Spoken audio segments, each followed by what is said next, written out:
You can't go anywhere in the mountains. If you go up one place, you got to pay. They were asking $12 a day per person just to hike up some trail.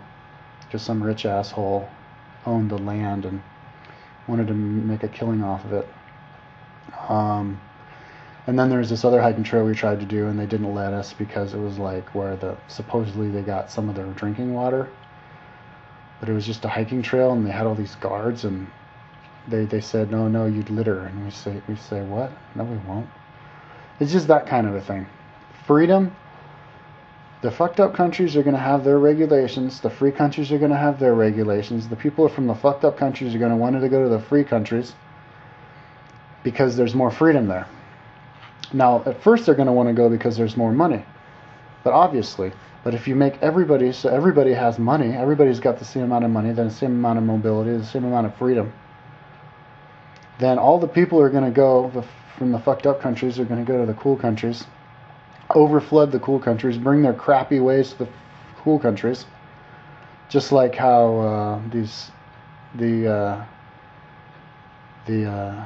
dirtbags from the Middle East go to Europe, and then they try to bring their crappy ways to Europe. Like there's an American woman who I talked to, who's married to a German man. There's all those Turks go to Germany, and some Turkish guy, I guess she had maybe some like dark features or something.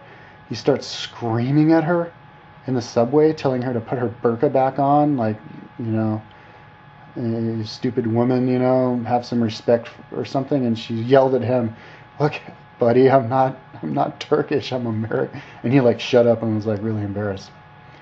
It's that kind of a thing. Some people are afraid of opening up borders because they think that the dirtbags from these crappy countries are going to bring their crappy ways. Just like the Mexicans, they come to America and they start their little ghettos, and then they kill each other, just because, they don't have the right gang sign or whatever, so they blow each other's heads off, bash each other's brains in all the time. But people get sick of that. And I think opening up borders, I think NAFTA, as long as you keep it fair, economically fair, and, not so that big businesses have unfair advantage. Opening up borders and, New World Order and all this stuff is good. Let those dirtbags move to the good countries, because then they get to learn by example what a good country is all about. And yeah, sure, the good country is going to be dragged down. It will. Just like there's these crappy ghettos where the Mexicans kill each other and bash each other's brains in for fun. Yeah, they bring that to America, but Americans like, oh, we got to close off the borders because they're taking over. That's not the right thing to do. What you do is you just show them. You go, you bring emissaries in and you go, hey, this is not quite such a good idea. If you guys want to like be manly or whatever, why don't you fight? Put on some gloves and punch each other. Don't shoot each other. And then, and if they drag America down, they drag Europe down, they're only going to drag them down to a certain point. And then everybody's going to see, oh my God, Europe's starting to get fucked up. It's starting to get violent. Oh, it's pretty clear to everybody now that all of this stuff, all of these fundamentalist Muslim ideas and all of these limited philosophical, religious ideas of these fucked up countries is wrong. It'll be clear that it's wrong, and it'll be very clear what's right and what's wrong. So then everybody will make a decision to become right again, and it'll just come up, and the world will be a utopia, and the people in the Middle East will have common sense. And because the problem is people from these fucked up countries like the Middle East and South America, they're screwed up because none other than their limited consciousnesses, their limited religions, their limited philosophies. The Muslims think that, I don't even know what a Muslim thinks, but I think Muslims, they think that you only live once. They're like fundamentalist Christians. They think you only live once. The world was created 6,000 years ago. You only live once. When you die, you go to heaven, but everybody else goes to hell. Who's not you. And if you kill, if you kill as many other people from other religions as you can, then you're going to get, that's how many more virgins you get on the next planet you go to or something. And that's limited. That's not open-minded. That's not seeing the truth. But they're only like that because they weren't ever taught. They're not allowed to be taught that. They're limited. They're, like, I think it was Saddam Hussein didn't allow there to be internet. And when they do have internet, the Chinese, they have all this. See, they're another fucked up country because they're limited.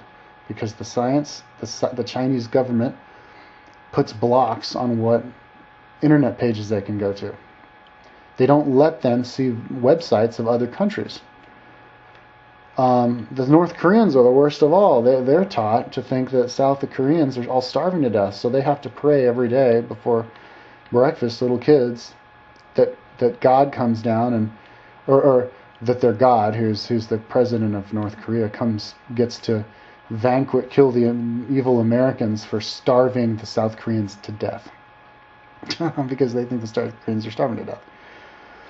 So, when you cut people off from the truth, you can't blame them for being stupid. But if you bring the truth to them, then they're just going to be smart and everything's going to be just fine.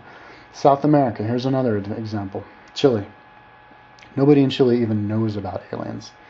Like, if you mention it to them, they literally have never heard it ever. Not on a serious way. I mean, sure, they've heard of the movie, they've seen Star Wars, but all of that is totally just, it's all mythology to them. It's not real. And they haven't even begun to think of it seriously. I mean, some of them have. I've talked to a few Koreans or Chileans who are totally into that, big time. But most people aren't. And I know, because I lived there 5 years, and my job was an English teacher, and my job as an English teacher was to have conversation with them. So my job for 5 years was talking to Chileans. And I decided what I talked about, because they don't know what to talk about. They never know what they want. They go, okay, what are we doing? So I create these lists and I ask them questions. I ask them, is there life on any other planet, any kind of life, anywhere in the universe? No. And when they know something, when a Chilean knows something, they know it, and there's nothing you're going to do to convince them otherwise. And the more money, the higher up a Chilean is, the more they're convinced they are about what they know. And so the less you might as well try. And one student I had looked at me like I was, and this is a young guy, he was like 20. Looked at me like I was, all I said was, oh yeah, maybe there's aliens on the landing on the earth. It was like a conversation. He goes, are you crazy? Oh my God, you're crazy, dude. And that was the last class I had with him. I think he told his brother that I was crazy and we had to stop it because it was like a crazy guy. And I've seen that kind of stuff a lot down there. So when you're that convinced, and like atheists are convinced. I tell atheists it's a religion because they know what they know, and they're not gonna. Atheists try to tell you, oh, we don't believe in God because there's no proof of God. And I go, well, you don't have any proof that there is no God. And they go, yeah, well, that's the whole idea about science, is you don't believe in something that there's no proof. Well, then don't tell me you don't believe in God.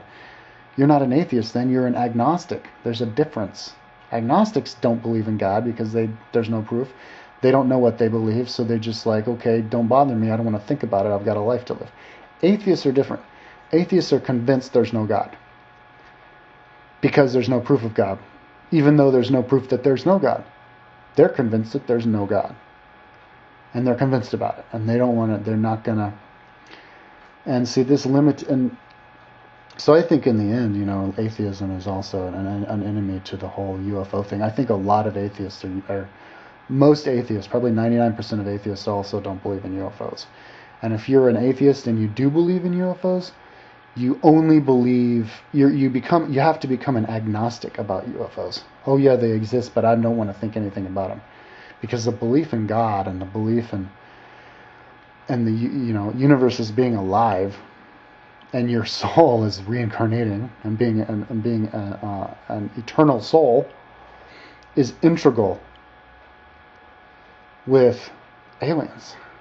So you cannot be an atheist who believes in aliens.